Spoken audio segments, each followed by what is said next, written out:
Blooper, no. Hey everybody, I just want to say I love you and you're amazing. I'm sitting on the bus just going back downtown, and I'm thinking about all my shine brights. You know, I love to see positive, you love to see positive, get you pumped up, get you inspired for something new. I know we talk about a lot of new innovations and creations, like those flying machines without propellers or jets. But with that design, you can also design a force field around one's vehicle. You'd have to be careful though, because it might crumple other stuff that comes near you or reflect it, right? In that kind of perspective, because the gravitational field is like I don't know, a force field. Because if you have something creating a G-force underneath it with the magnetisms of the Earth and magnets, like you can feel the vibration. You can probably even see it sometimes, especially if it's on liftoff, right? And in that context, particularly, I want to talk about lightsabers, Star Wars and stuff, because if we're going to end up going to space, and then we have these laser shooting drones we were talking about before on Facebook Live contests and stuff, to create stuff like the fingerprint, like I always do my fingerprint when I do my signature now. It kind of looks like my finger's dirty, but that's from the ink that I'm signing stuff. I'm signing a lot of papers these days, making sure they're a true copy of whatever it is we're doing. Because you can change the way you look, you can even disguise yourself under latex and all this other stuff and try and get away with it. But if we had thermal imaging, fingerprint technology, you'd be able to tell a thin layer with somebody else's fingerprint if you had latex 3D printed gloves or whatever, and or your face too. If they had a mask on, they'd be able to tell from the difference in the thermal activity and the way a face would look with an extra layer of latex on it.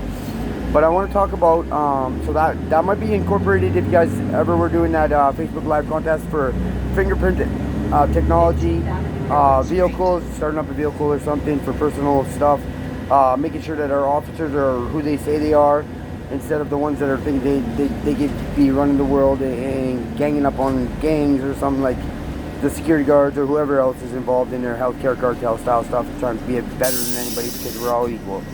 I want to talk about lightsabers though, respectfully. Okay, so we need something that has enough power, and this is probably going to be good for the drones too.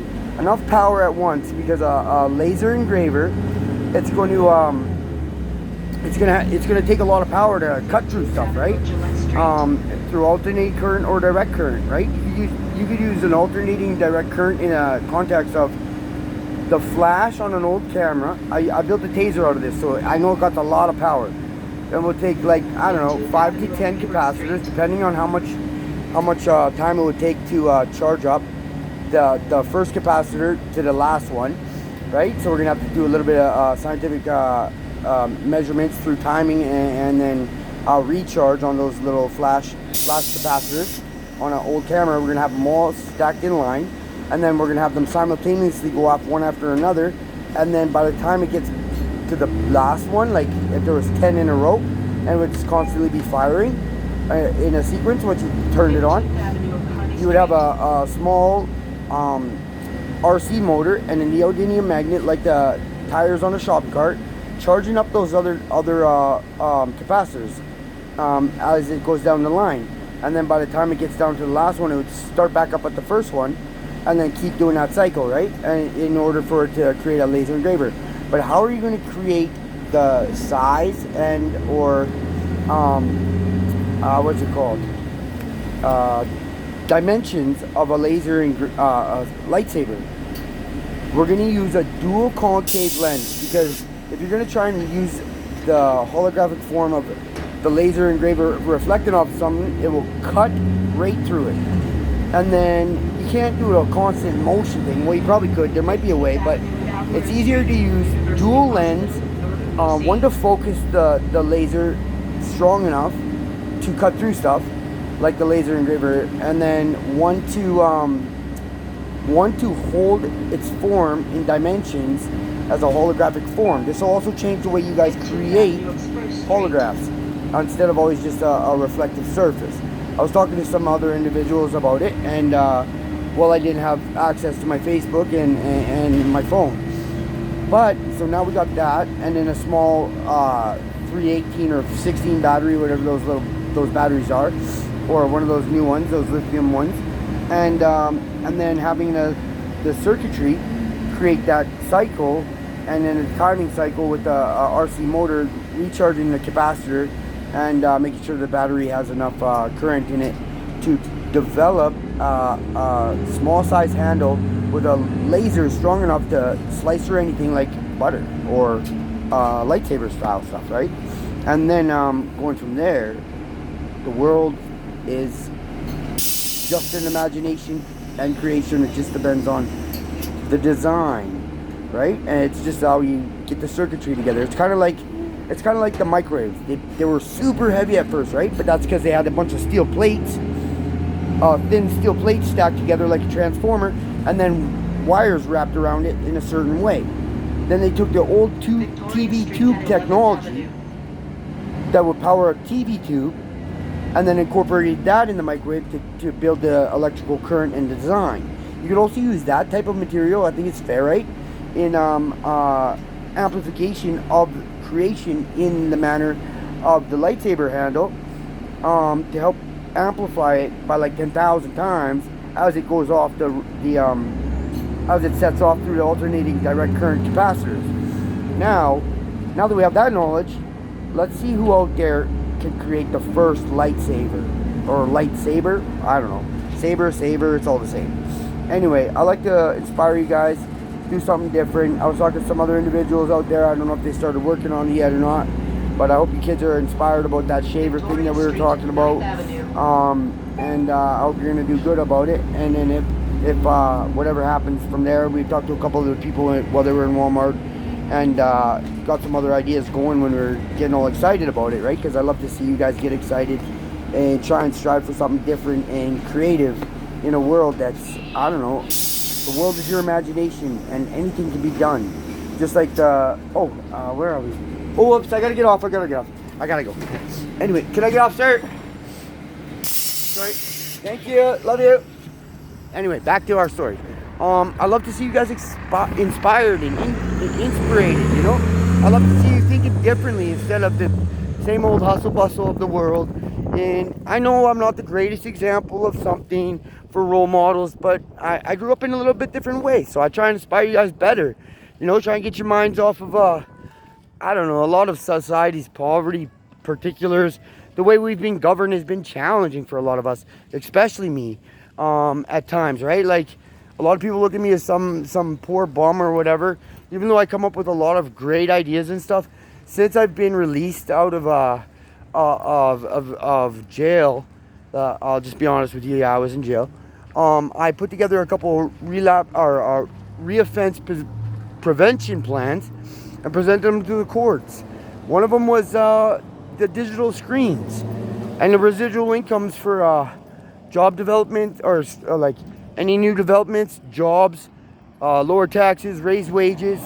Because every time those pictures are up there, they accumulate through advertising, sales, and finances, right? Something like that could bring in a pretty good income if you even had 10 screens out there. I try to talk to you businesses about it, you know, and then in your locations, you know, displaying a couple things, new innovations that's coming out, or if you're already selling to the audience that you want to target, because it's a sales targeting audience, you have the store for that. So why not target the audience that's coming in there with your new stuff, or getting these other products sold because they'll see it on TV or whatever, right? And they can't tell you what to display in your store. Now, if you're in a complex or a strip mall, you could display that inside your window, displaying out. They can't tell you not to do that.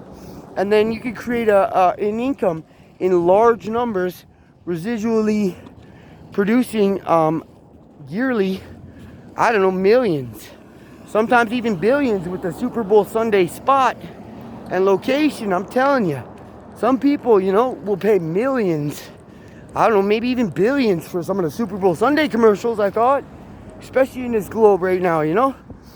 But healthcare has been trying to keep me isolated when it comes to my communication situation, and then make me look like I'm a challenge for society, as the security guards from the Lower Mainland came down here and a few other individuals transferred back up here to try and handle me with the healthcare shelter system and whatever else. and my tent got burned, my tools always get taken, and they make it look like it's us, and then try and get us fighting amongst each other. But I need us to stand together no matter what, you know, and really get down to the bottom of what's happening, because these privileged people like these cops or whoever, I'm not saying all cops, because I'll stand up for you guys too, and whoever else is involved. But if you're going to disrespect us, you're disrespecting yourselves in respects of the world, the way things should be or are. As you call people gangs and all this other stuff, but I guarantee you, people like Trump going after these gang members or whatever, alleged gang members, let's call it, because y'all are innocent until proven guilty in my world. And I bet you they're getting manipulated and extorted secretively, because I know how these hands work. I've been watching them, and they've been trying to handle me, trying to get me on a mental health situation. Even the cops, right? And I'm lucky enough to be paying attention no matter what I'm doing and what we're going through, and then still be able to deal with it in the court manners of business, and then go around to businesses inspiring you guys, trying to show you new creations that are self-explanatory, that the return on investment, or how to get the money for that investment, even without touching your pockets or mine, to create an innovation and a new creation together, and then hopefully stand up better than we've ever stood before in respects to the way our society has been governed. No matter what my choices might be, and everybody trying to think about this or that, you know, my habits or whatever, it's because of the way society has kept me in respect to asking for support most of the time, right? And in understanding that, you know, it's challenging out here, and especially with my habits like smoking cigarettes or whatever else. People think that I'm just a junkie sometimes, but no, I go around to businesses all the time. I try and inspire them. I ask for support. A lot of them might not want to work with me because of this or that, but it's not just my fault. There's a lot of stuff that goes on that people don't think about or see when it comes to perspective and putting themselves in my shoes, and then really seeing the truth. I'm not saying it's them, and yeah, there is some stuff that I can be accountable for, but respectfully, if I even if I had my own spot or place, seems like every time I go to try and rent a house, I don't know, something happens, and it's like these people get intimidated, and then they can't rent to me. It's kind of like, I know my phone's tapped by the police, by World Financial Group. It's true. I can show you screenshots about this weird stuff. And like 4 other people, it's got like 25 of these things on emergency contact or whatever to display my calls and my videos. It's crazy. Or whatever else on my screen. And I can only see 5 of them. It's crazy. Anyway, respectfully though, enough about that sad story stuff. Let's get down to laser engravers and innovation on our holographic spectrum. You know, a holographic phone, simple enough. All you got to do is have a circular disc, kind of with a reflective surface, concave reflective surface on it, kind of like the Pepsi Cola lid, with a couple LEDs directed with a crystal spectrum of all. Because now you can do the light spectrum differently with LED designs, right? And then you could project pretty much anything with a small LED bulb, but you'd want a couple of them in position around there. Like I'd use 4, but you could use however many you want in respects to that concept, and then have it shine down on the concave and then reflect up, and then you could do your variation of size, and then we could have a little camera facing us, turn your phone on, and then you could have a little holograph. It would be a 2-dimensional holograph for now, until we could have a camera on the whole body of a person, kind of style like Star Wars. But then you have a little Jason pop up or whatever, my face or whatever, showing like this, and next thing you know, I got a holographic Jason talking to you instead of just a screen. That's pretty cool, right? And then if you had something to use for like computerization in design, say you just have to have a program design it for dimensions of the holograph, then I could touch dimension a spot on the holograph style of whereabouts my finger would touch the holograph spectrum, and it would just measure from that part of the device, and then boom, now I got myself a holographic spectrum computer screen all at once. Then my holograph, my phone could be a holograph. All the programs could be pop up like a holograph. And next thing you know, voila, you got yourself a brand new design and creation.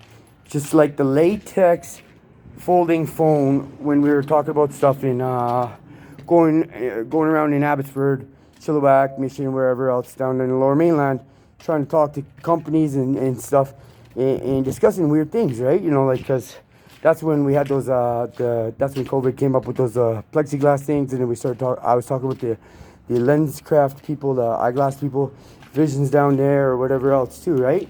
I want to talk to some of those guys with COPD, or my friend's wife has a pneumonia, right? Don't use those sleep apnea machines. I read personally with my own eyes and being some stuff that they're there to keep you on that type of stuff. It's just basically a humidifier that you're breathing in all night, and that's not too good for you. Now, if they had a real ionizer or deionizer separating the molecules, you'd have to have some sort of filtration system to make it safer, to be safe. But with electricity, you can separate hydrogen and oxygen in a certain design, which would help you breathe pure oxygen all day instead of just steam, right? Now, if I was to design a sleep apnea machine, I would have it like the Princess bed, except for pumping straight oxygen into that little space where it just hangs over your bed, right? Like the Princess cover in a veil-like style. And then have the hydrogen vented through a water system out the house or whatever. That way it's safer. You got to be careful though, because hydrogen molecules will stick to hydrogen molecules, and then you got yourself a liquid gas that can be malleable, but made from water and explosive. So I don't know how I haven't really tested how dangerous that stuff is, but I know about it, right? I don't know if they're using it or not, but that could be also something for your new type of design for a fuel for a vehicle. Got to be careful though, because hydrogen is seriously explosive or flammable, and it's hotter than, I don't know, this guy. It does. I don't know. Nothing's hotter than me. Come on now. Even when I look like this. Jeepers creepers. Sheepers creepers. Anyway, things like that, right? And get you guys on some new creation and innovation. You know, bringing in the bread and butter, baby. Just like this hanging around my neck. Feeling like a donkey because it's like a saddlebag. Anyway, what else do we want to put on this Facebook Live contest? Who can create what? Okay, so we were talking about those shavers. Have you ever seen a plasma cutter? You could have a little, like a butane canister of helium. A little bit of electricity from a battery. And the same design like the lightsaber kind of style, maybe. And then a shaving blade. But make sure it's good enough to just, you know, because you can touch the plasma, the plasma that you create with helium. And it could sterilize your plates and stuff. It takes away germs. But I want to get one design so we could do a shaver, you know. That'd be a pretty smooth shave, I think. If we could design it properly, because you could touch it and it doesn't affect you really. I don't know, I haven't done much scientific studies or whatever reads on that, but I'm pretty sure it would be good, you know. I just gotta get walking, that's why I got this stuff on my neck. Anyway, that's our Facebook Live contest so far. Let's see what we can come up with in a new creation of innovation, inspiring each other, lifting each other up, not who's better than who or this, that, and then some, because we're all going to get there to the same place when we're done, no matter whether you're a king or a peasant. You all come home in a box, they say, or wherever you go or whatever, you know, but you're still coming home. Wherever that may be, hopefully it's in the greatest place of eternity, everlast, or ever vast, eternal vast, now, forever. But in the present moment, we only have the present moment. You guys are the greatest gift. That's why I like to inspire you and shine brightest together. Always. Love you.